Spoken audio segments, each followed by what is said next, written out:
Gece uzun uk yok gözlerimde, senin keşfin kalıptır sözlerimde. Ayrılık o diyak yar yüreğime, tüyü kaldı geçmişin yıllarında. Soğuk şemal vurar benim yüzüne, İnanmazdım büyük balın sözüne. Sen gittin dedim yem bollu karanlık, İndilenem bakarım ben özüme. Ah,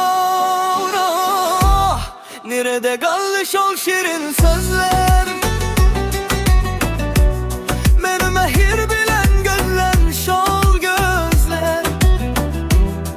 İndi yollara eri yürekler parala, sevgin yarası kalbimde sarılan.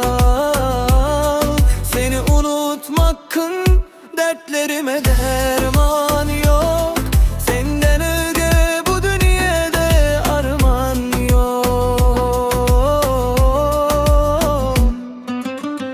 Hatıranda kalamış ol böyle yollar, İndi boştur tutan ok bizinindir. Vak geçse de yaran henüz biten o, seni küsep sana tarapılga yar diller.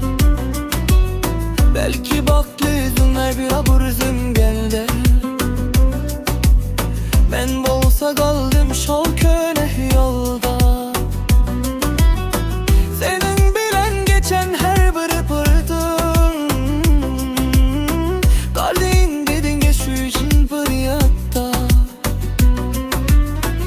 Hoş kalın ele bakı söygülüm, senin için bolsun ehli gül gülüm. Menin payıma dine hasrat kaldı, söygü bağında boldum sayrama. Bilbilim nerede kaldı şol şirin sözler,